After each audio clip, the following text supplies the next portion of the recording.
मतदानाला जायचे. सकाळी 7:30ला मतदान सुरू होईल. गेले काही दिवस चालणारी ही निवडणूक उद्या संध्याकाळी 5 वाजता संपेल. तुमच्या डोक्याचा त्रास जरा कमी होईल याची मला खात्री आहे. सारखे उमेदवार घरात येत असतील, काही गोड बोलत असतील, काही दम टाकत असतील, त्या सगळ्यांपासून सुटका होण्याचा क्षण म्हणजे उद्या दुपारी 5 वाजता. विनोदाचा भाग सोडून देऊ. आपल्या सर्वांना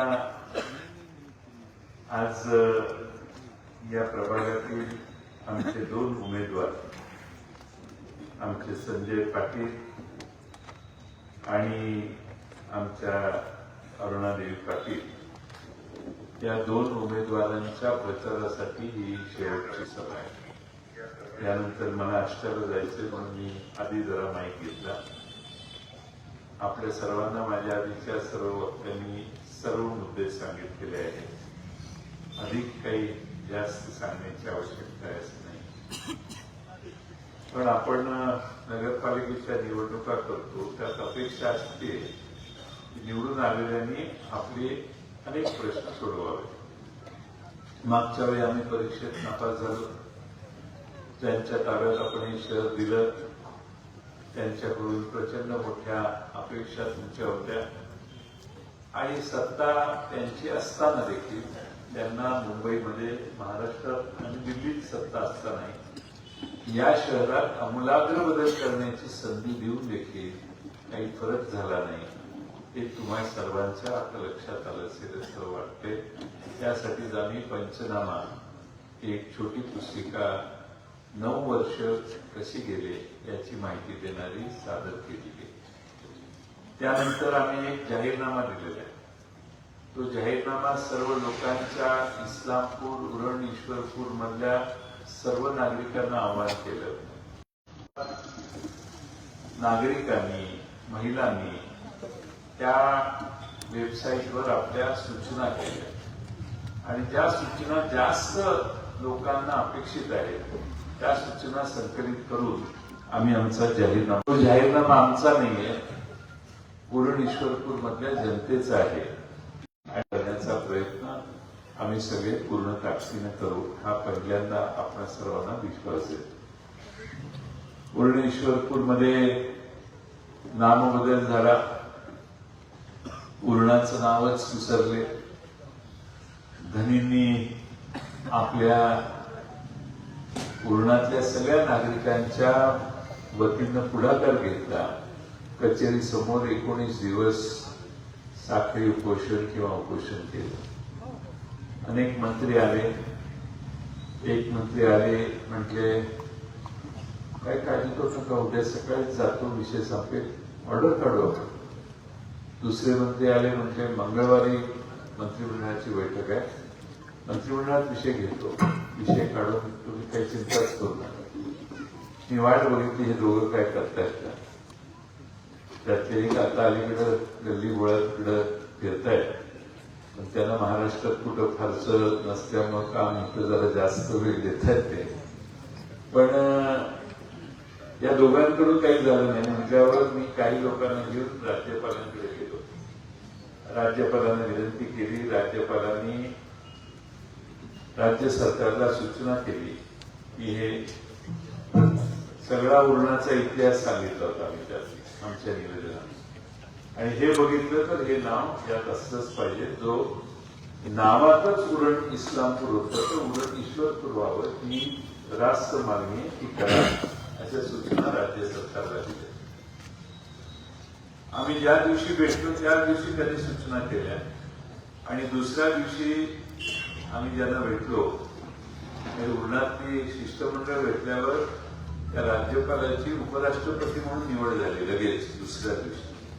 म्हणजे उरणातल्या लोकांचा प्रभाव किती आहे याचा तुम्हा सगळ्यांना अंदाज येत असेल. अशा उरणाला ही लोक विसरली. केंद्र सरकारकडून नाव बदलून आलं, फक्त ईश्वरपूर आलं आणि मग राज्य सरकारने आता निवडणुकीला मतं मागताना लोक उरणात फिरू देणार नाही हे या सगळ्यांनी जाऊन सांगितल्यावर राज्य सरकारने आपल्या अधिकारात उरण ईश्वरपूर आता ह्या शहराचं नाव आहे म्हणून एक GR काढून टाकलं. GR काढायला काही फार काही लागत नाही. आपल्या नावाने की देशाच्या सगळ्या व्यवस्थेमध्ये नाव बदललं जातं. पण केंद्र सरकारला यांनी उरण हे नाव ऍड करा म्हणून प्रस्ताव पाठवला नाही. त्यामुळे ईश्वरपूरच आलं. जोपर्यंत उरण ईश्वरपूर हे नाव पिन कोड नंबर सहित आपल्याला मिळत नाही तोपर्यंत आपलं अधिकृत नाव उरण ईश्वरपूर झाले असा गैरसमज करून घेऊ नका. ही आपल्या सगळ्यांची फसवणूक आहे. विधानसभेत लागला. अलीकडे काय विधानसभेतही प्रॉब्लेम आहेत. सगळेच सोयीचे प्रश्न म्हणजे जनतेचे प्रश्न लागतात असं नाही. आणि त्यामुळं उरण ईश्वरपूर नाव बदललेलं आहे या अल्पसंतुष्टपणा आपण दाखवण्याची गरज नाही. आपल्याला त्यात लढा करावाच लागेल आणि त्यासाठी आपण नक्की पुढच्या काळात मी या मतदारसंघाचा आमदार या नात्याने नक्की लढाई करेन. पण उरणाचं महत्व फार जुनं आहे. संभवाच्या मठापासून या उरणाचं वैशिष्ट्य सर्व जाती धर्माची लोक या ठिकाणी एकसंघपणाने काम करतात. अनेक लोक म्हणतात जयंत पाटलांनी काय केलंय. माझ्या आधीच्या काही वक्त्यांनी तुम्हाला माहिती दिली. या नदीपासून लांब असणाऱ्या भागात आपण पाणी आणलं. तिथं पासून पाणी परवा काढण्यासाठी देखील मी एक योजना 92 कोटी रुपये माझ्या मतदारसंघातल्या 5 योजनांसाठी आणले आणि उरणातल्या या सगळ्या चिबट जमिनीतून पाणी काढायला अगदी खेडच्या ओढ्यात पाणी नेऊन सोडायला आपण योजना काढली. लांब सचिद्र पाईप प्रणाली करायचं ठरलं. 80% सबसिडी मिळाली. 20% शेतकऱ्यांनी भरले नाहीत म्हणून 10% मी साखर कारखाना भरेल म्हणून जाहीर केलं. तरी 10%ला फारसा प्रतिसाद मिळाला नाही आणि त्यामुळे ती योजना झाली नाही. पण आहे ते पाणी काढायला ते असफल झाल्यावर मी उरणातल्या 26 किलोमीटर ओढ्यांची लांबी आणि रुंदी आणि खोली वाढवण्यासाठी योजनेतनं मी इरिगेशन मिनिस्टर असताना ती योजना केलेली. त्यातून आपण जवळपास 26 किलोमीटर असं आपण ओढे हे रुंद करण्याचं काम केलं. जवळपास वाळू ओढा, नांगरे ओढा, रगत ओढा, पवार ओढा, कामेरीकर ओढा, पाझर तलाव ते फरशीपर्यंतचा ओढा असे 6 ओढे मी जून 25ला आपण केले. पाऊस सुरू झाल्यामुळे थोडं राहिलं नाहीतर तेही पूर्ण झालं असतं.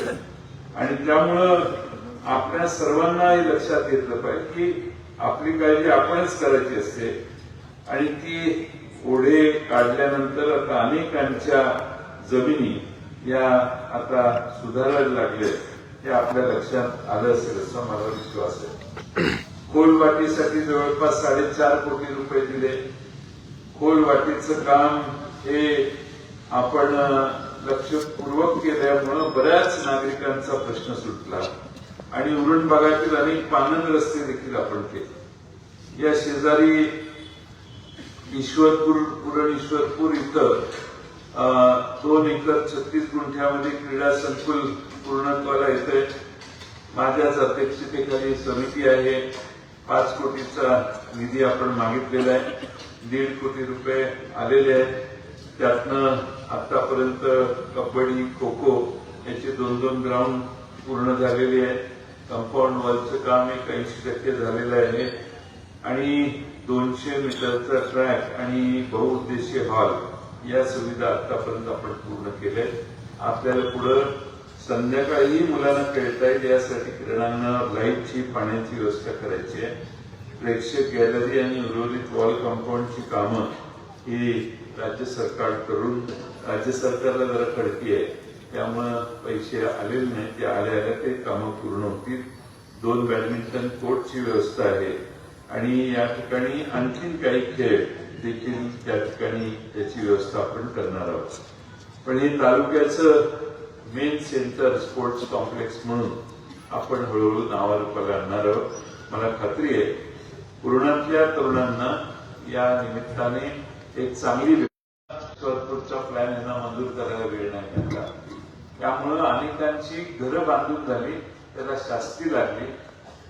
आनंदराव निलगुंडे निवडून आल्यावर अर्ज भरतानाच मी जाहीर केलं की आनंदराव निलगुंडे निवडून आलं, पहिला ठराव नगरपालिकेत होईल तो म्हणजे उरण आणि ईश्वरपूर मधल्या ज्या घरांच्यावर शास्ती लागलेली आहे, शास्ती कर लागलेला आहे, तो शास्ती कर रद्द करण्याचा पहिला ठराव आनंदराव निलगुंडे करतील हे आम्ही सगळ्या ईश्वरपूरमध्ये सांगितलेलं आहे.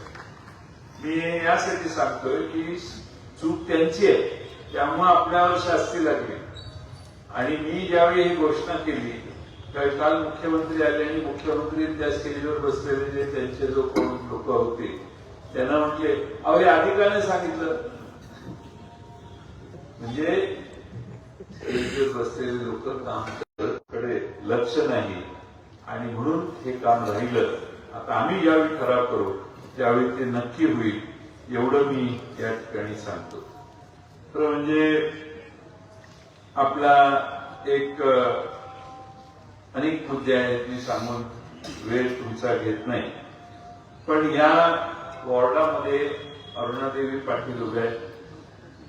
माझी बहीण राहुरीला नगराध्यक्ष होती, तिने एवढं काम केलं, एवढी चांगली कामं केली की ती फार लोकप्रिय झाली. अरुणादेवी देखील नगराध्यक्ष झाल्यावर या शहरात अनेक नवे उपक्रम केले. आज शहरामध्ये योगासाठी पहाटे पहाटे उठून लोक योगा करतात ना, त्याच्यात अरुणादेवी आणि BS अण्णा आणि शामरावांना ह्या सगळ्यांची त्यात प्रेरणा आहे. आणि आज शेकडो लोक सकाळी जाऊन योगाचा हे करतात, अभ्यास करतात किंवा योगा करतात. योगाची संस्कृती आणण्याचं काम त्यांनी अरुणादेवींनी केलं हे पहिल्यांदा आपण लक्षात ठेवा. बाकीची अनेक कामं झाली, मग ती नाट्यगृह, पाण्याची योजना, सगळी कामं ही आमच्याच काळात आहेत. आमची विनंती विरोधकांना विचारा, तुम्ही काय केलं? त्यांच्याकडे 9 वर्ष सरकार, राज्य, शहर होतं. 9 वर्षात त्यांनी काय केलं? मला मध्ये 2 वर्ष संधी मिळाली. मी इथून ताकारीकडे जाणारा रस्ता केला, बह्याकडे जाणारा रस्ता केला, वाघवाडीकडे जाणारा रस्ता केला, कामेरीकडे जाणारा डांबरी रस्ता, कॉन्क्रीटचे रस्ते केले. हे आम्हाला थोडी संधी मिळाल्यावर आम्ही हे करतो. तुमच्याकडे तर 7 वर्ष 9 वर्षातली दिल्ली, मुंबई, गल्ली सगळेच तुमचं होतं. मतदारांनी विचारावा, आजही संधी गेलेली नाही आणि त्यानंतर आपला निर्णय आपण कराल असा मला विश्वास आहे. खरं म्हणजे या प्रभागामध्ये अरुणादेवी पाटील उभे आहेत, त्याचबरोबर गावचे धनी आम्ही या प्रभागात उभे केलेले आहेत. संजय पाटील उमेदवार असा असावा ज्याला तुम्ही दम देऊ शकला पाहिजे. फोन देऊन 4 शिव्या दिल्या तरी ऐकणार असावा. तुम्ही फोन करून तक्रार केल्यावर घरावर येणारा नसावा. गॅरंटी पाहिजे. गरीब माणसाला कायम लोक निवडून का देतात? आता मला इतके वर्ष तुम्ही निवडून दिले का? आम्ही गरीब आहे, आम्ही आपले लोक भेटत नाही. शिव्या दिल्या ऐकून घेतो, कोणी रस्त्यावर अडवून नये, का नाही झालं करतो बाबा, ज्यादा जोरात बोला तरी परत करतो, पुढच्या वेळेस संधी दे. पण ते स्वातंत्र्य तुम्ही उद्या गमावणार का काय, हा प्रश्न माझ्या मनात आला. तुमच्या उमेदवाराला तुम्ही जर प्रश्न विचारू शकला नाही, तुमचा उमेदवार तुम्हाला दमदाटी करायला लागला आणि तुमच्या उमेदवाराने त्याची मागची परंपरा सांगून या भागातल्या मतदारांचा प्रभाव टाकला, तर त्याला उरणातली लोक किती दबावानं बळी पडणार, हा खरा प्रश्न आहे त्याच्या निवडणुकीचा. मी आपल्या गावाचे धनी संजय पाटील यांना उभं केले. मी बराच विचार करून त्यांना उमेदवारी करा म्हणून विनंती केली. का केली?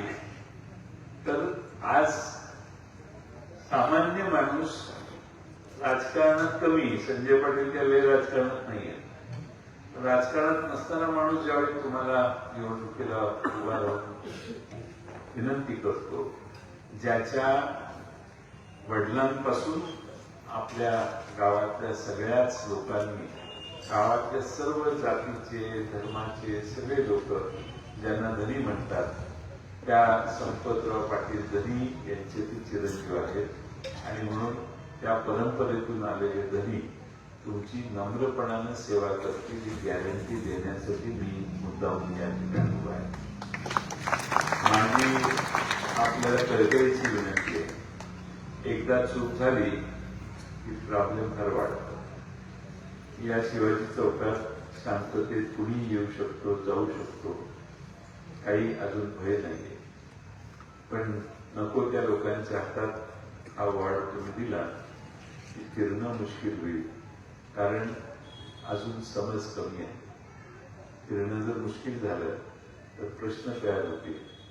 आणि मगाशी महेश पाटलांचं भाषण तुम्ही ऐकलं असेल. महेश पाटलांनी ती पार्टी सोडली, ती त्यासाठी सोडली, गुंडांच्या बरोबर पॅनलमध्ये मी उभा राहणार नाही ही स्पष्ट भूमिका त्यांनी घेतली.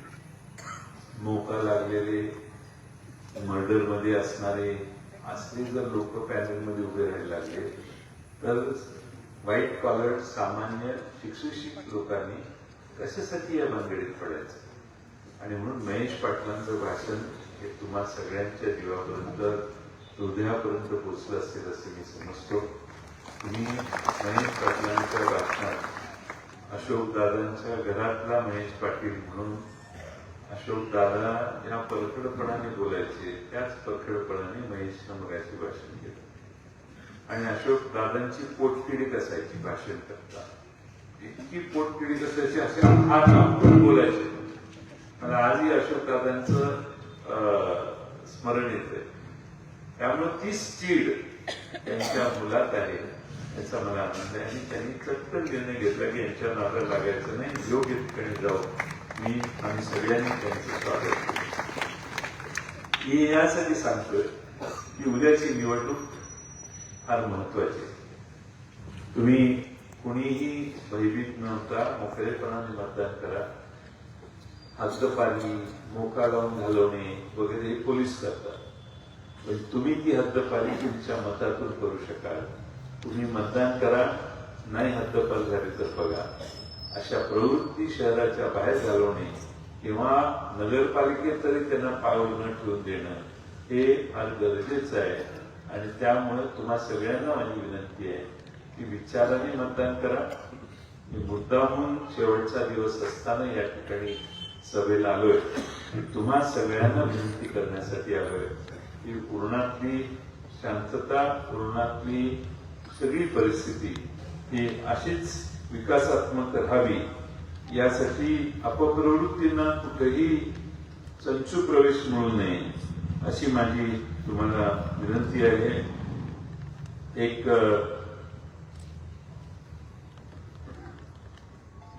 मला चिठ्ठी आली, मी माझं नाही पण लोकांच्या मनात आहे ते माझ्याकडे आले. इथल्या दहशतीची परिस्थिती बघितली की मला सरकार नावाच्या पिक्चर मधला एक डायलॉग आठवतोय, जनतेला आठवतोय डायलॉग, फैसला चुनाव से होना चाहिए, फैसला चुनाव से होना चाहिए, किसी के दबाव से नहीं.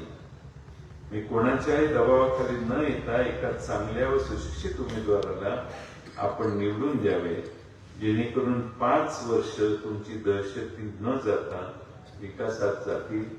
5 वर्षाचा आपण एखाद्याला जहांगीर देतो की नाही, 5 वर्षाची, ठीक आहे, उद्या मतदान केलं आणि घरी गेलो की सगळा विषय संपला नाही, ते लचांड 5 वर्ष मागे लागेल. त्यामुळं 5 वर्षाचा हा काळ फार मोठा असतो. प्रॉब्लेम होतील. आम्ही गरीब लोक आहोत, आम्ही काही योग्य मार्गाने जनतेला मदत करून सेवा करत असतो. आणि म्हणून मतदारांनी दिलेली ही चिठ्ठी आता ही काय आमची नाही. आणि त्यामुळं माझी तुम्हा सगळ्यांना ही विनंती आहे. प्रभाग 4 मध्ये आमचे दादासाहेब पाटील उभे आणि दिव्या जाधव उभे आहेत. दादासाहेब आणि दिव्या जाधव दादासाहेब हे अतिशय चपळ कार्यकर्ते. चपळ यासाठी आहे की स्पीड त्यांच्या कामाचा भाग आहे आणि अतिशय संयमी, पण वारकरी संप्रदायाचा असल्यामुळे वावगे न खपणारे. वावगे खपत नाही. 2 मिनिटात त्याच्यावर हे चुकीचं आहे म्हणून स्पष्ट बोलतील, पण मनात कधी दादा पाटलांच्या मी पाप बघितले नाही. 5 वर्ष नगरपालिकेमध्ये उपनगराध्यक्ष म्हणून त्यांनी काम केलं. अपक्ष निवडून आल्यावरही पार्टीशी मी एकनिष्ठ राहणार हा आग्रह त्यांनी कधी सोडला नाही. आणि म्हणून मी दादा पाटलांचे आभार मानले आणि मी म्हटलं दादा पाटील परत आता पुढच्या 6 महिन्यांनी निवडणूक आहे उभा राहायचंय. दादा पाटील म्हटले नाही आता मी उपनगर नाही म्हटलं तुम्हीच उभा राहायला पाहिजे. आणि मला आनंद आहे की दादा पाटलांनी या निवडणूक करायचं ठरवलं. आज दिव्या जाधव आणि दादासाहेब पाटील या दोघांनी प्रभाग 4 मध्ये निवडणूक केलेली आहे. माझी आपल्या सर्वांना विनंती आहे की दादा पाटलांचा स्वभाव घरापर्यंत पोहोचून माणसांचे प्रश्न हातात घेऊन त्याचा पाठपुरावा माझ्याशी पण बांधतात. हे बरोबर नाही केलं तोंडावर सांगतात, असं असं चाललंय गावात, असं असं बोलतायत, हे आपल्याला दुरुस्त करावं लागतंय असं स्पष्ट सांगणारा कार्यकर्ता म्हणजे दादा पाटील आहे. त्यांच्यावर ते कोणाला मेचत नाहीत, कोणाला काही करत नाहीत आणि पूर्ण खरं बोलण्याची प्रवृत्ती दादा पाटलांची आहे. त्यामुळे चिकट कार्यकर्ता आहे, चिकट नेता आहे. आणि म्हणून दादा पाटलांना आणि आमच्या दिव्याताई जाधव मला आनंद आहे की आमच्या स्वाती भजबळकर आम्ही उभ्या केल्या 14 नंबरमध्ये. लोणारी समाजाची आमची भगिनी पण ग्रॅज्युएट आहे, सुशिक्षित आहे. तशा आमच्या दिव्या जाधव ह्या MCA झालेले, BCA झालेले आणि कचेरीच्या समोर त्यांचं कॉम्प्युटरचं एक सेंटर आहे. तिथून सेतूची सेवा शहरातल्या नागरिकांना त्या देतात. स्वतःचं सेंटर आहे, दुसऱ्याच्या कामाला नाही जात, स्वतःचं सेंटर ते चालवतात.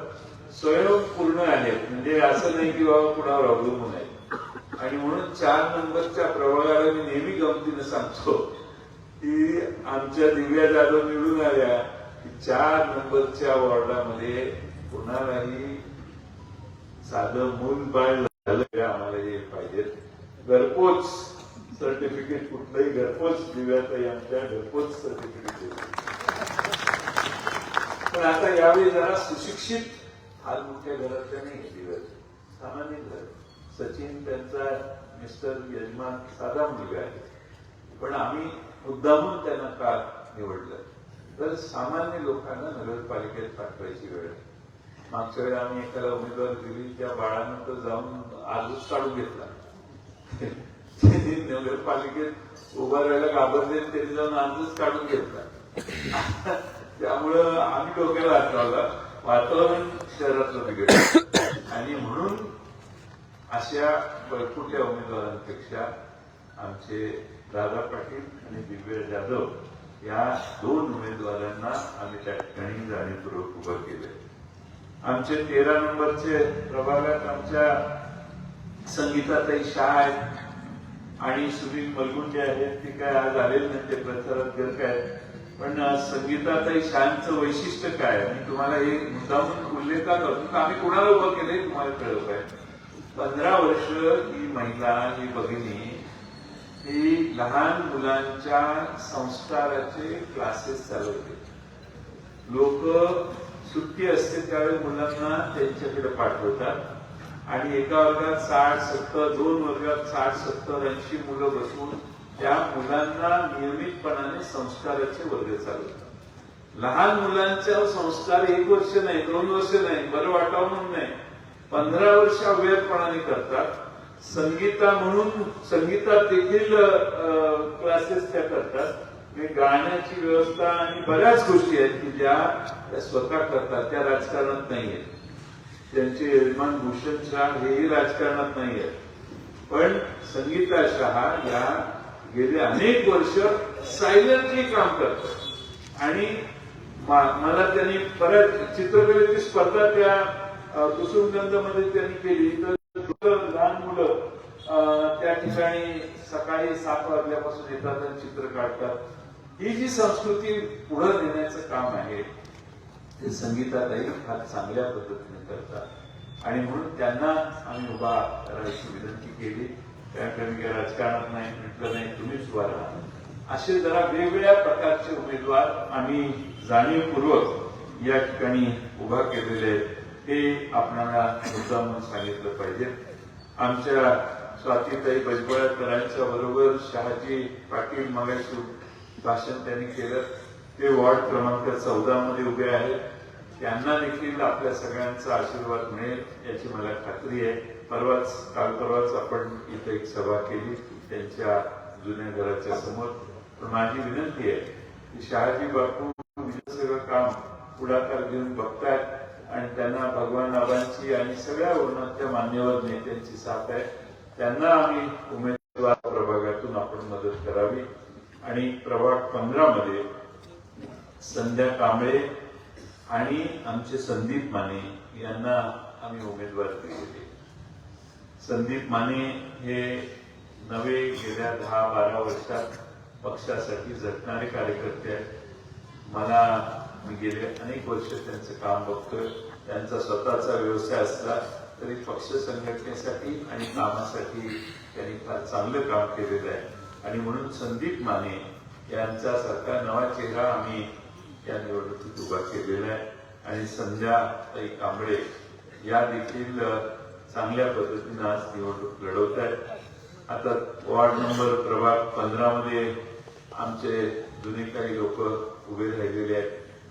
काय सांगतायत मला माहित नाही, प्रचार काय करतायत. माझी विनंती आहे की कोणत्याही दिशाभूल करणाऱ्या कोणाच्या प्रयत्नाला तुम्ही साथ देऊ नका. मला तुतारी वाजणाऱ्या माणसाच्या नावाखाली सगळेच्या सगळे 30 उमेदवार निवडून आणायचे. कुणालाही या 30 पेक्षा पलीकडे कुणालाही सहानुभूती कोणाची आहे असा गैरसमज पसरवत असतील तर त्याकडे दुर्लक्ष करा आणि उद्या आमचे या 30 उमेदवारांना मतदान करताना पूर्णातल्या सगळ्याच्या सगळ्या जागा निवडून येतील हा आशीर्वाद आपण द्यावा. आमचे आनंदराव मलगुंडे नगराध्यक्षपदाचे उमेदवार आहेत. तुम्हा सगळ्यांना माझी विनंती आहे की आनंदराव मलगुंडे हे पूर्णाला सगळ्यांना माहीत असणारं नाव आहे. स्कूटरवर जाणार, स्कूटरवर येणार. माझ्यानंतर त्यांचं मनोगत तुम्ही ऐकाल अशी माझी अपेक्षा आहे. स्कूटरवरून जाता येता कुणी हात दाखवला तर थांबतील. सामान्यपणाने सगळ्यांशी बोलतात. एअर कंडिशनच्या गाडीत गेले, गॉगलच्या काचा लावून गेले असं त्यांच्यावर एकही माणूस बोलणार नाही अशी माझी खात्री आहे. बरोबर आहे, काही जास्त बोलू नाही.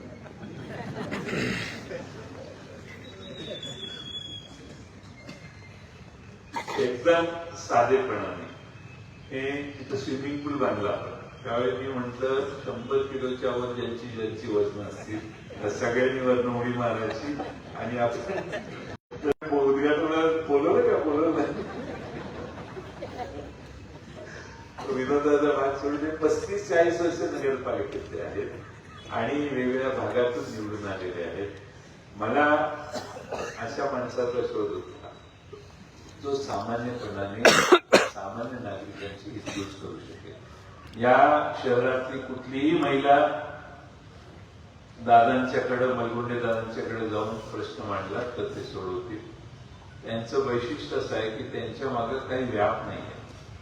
कॉलेज चालवायचंय, तिकडे गेले, पक्षाची बैठक आहे म्हणून आता भेटणार नाही, मुंबईला गेले, दिल्लीला गेले, काय नाही. मी त्यांच्या मागे आहे. त्यांना इस्लामपूर उरणमध्येच राहून त्यांनी मला निश्चित पूर्वी येत होतं. विजयभाऊ असताना आमच्या अरुणादेवी असताना एवढं करा म्हणून सांगितलं मंत्रालयात आम्ही त्याच्या मागे लागायचो. तसं आनंदराव मलगुंडे जो आदेश देतील त्याप्रमाणे मुंबईत मी काम करेन आणि त्यांची सेवा पूर्ण म्हणजेच पर्यायी शहराची सेवा करेन. त्यामुळं त्यांनी काही चिंता आता नगराध्यक्ष पद जाहीर झाल्याने अर्ज भरल्यानंतर थांबेच ना. अवघ्यातपणाने त्यांची पायाला बिंदू लावून ते सगळीकडे फिरतात आणि आम्ही बघतोय एवढा जिद्दी माणूस प्रचंड चित्त असून त्यांनी आज सगळ्या घराघरात पोचण्याचं काम केलेलं आहे. माझी आपणा सगळ्यांना विनंती आहे, शेवटी कंपॅरिझन होते समोरच्या उमेदवारात आणि यांच्या उमेदवारात. आता समोरच्या उमेदवाराबद्दल मी काही जास्त बोलणं योग्य असं मला वाटत नाही. उद्याच तुम्ही फैसला करणार आहात, परंतु तुमचं मत जे आहे ते वाया जाणार नाही. तुमचं मत हे आमच्या राष्ट्रवादी शरदचंद्र पवार पक्षाच्या तुतारी वाजवणाऱ्या माणसाला द्या. मी 24 तास चालणारा माणूस मी उभा केलेला आहे. 7 नंतर माझा नगराध्यक्ष बंद पडणार नाही याची मी गॅरंटी देतो. 24 तास चालणार, 24 तास. त्यामुळं परत तुम्हाला 8 वाजता काम असेल, 9 वाजता काम असेल, 10 वाजता इथे शिवाजी चौकात काहीतरी फाईट म्हणून बोलायचं असेल, फोन नाही घेतला तर तुम्ही काय करता? घ्यायचंय पण घेऊ शकत नाही अशा अवस्थेत असतो एखादा. म्हणून आपलं हुकमी नाना आहे, तुम्हाला माझी गॅरंटी आहे. माझ्या 2 गॅरंटी आहेत आनंदराव मलगुंडेंच्यासाठी. 24 तास काम. तुम्ही म्हणाल त्यावेळी झोपायचा टाइम सोडू नका.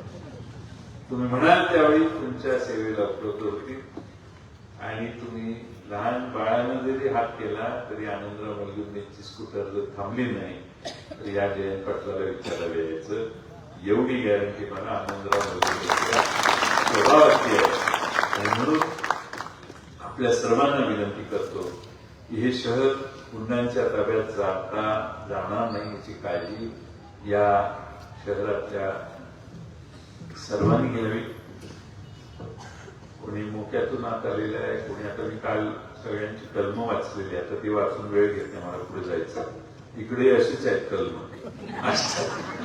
इकडची वाचायची आहेत आता जाऊन, पण इकडची काल वाचलेली आहे त्यामुळे ती कलमं वाचून वेळ घालवत नाही.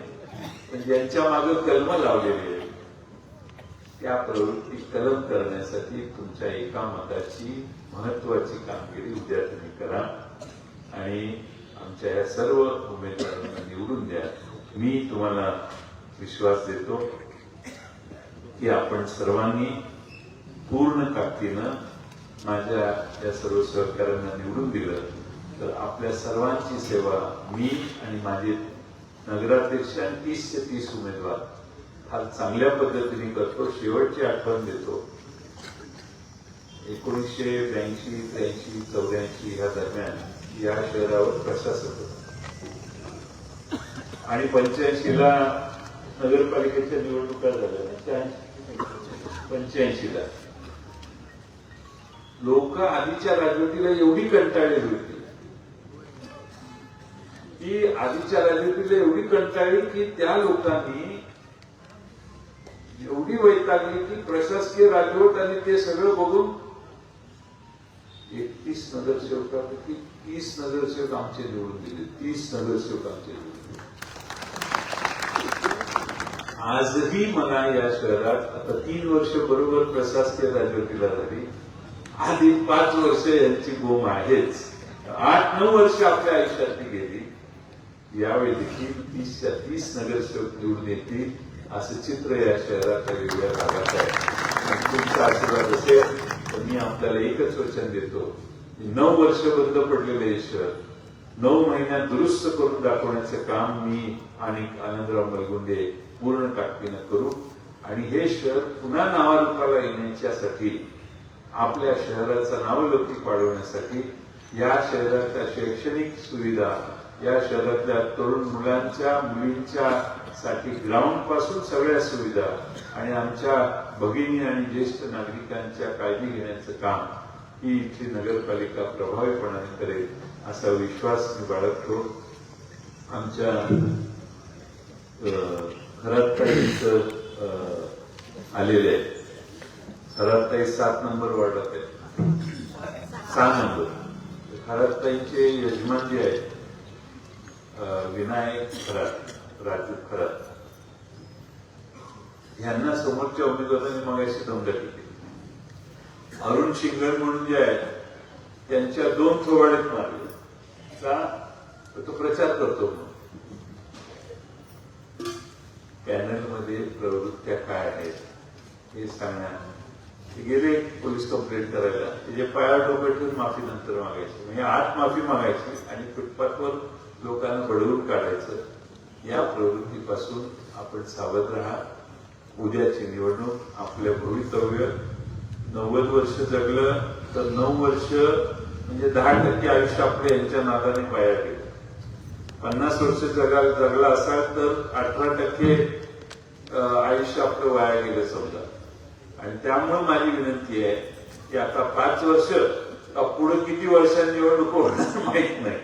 त्यामुळे तुमचा एक मत हे तुमच्या या उरणईश्वरपूरच्या वातावरण काय ठेवायचं याच्यासाठी मतदान आहे.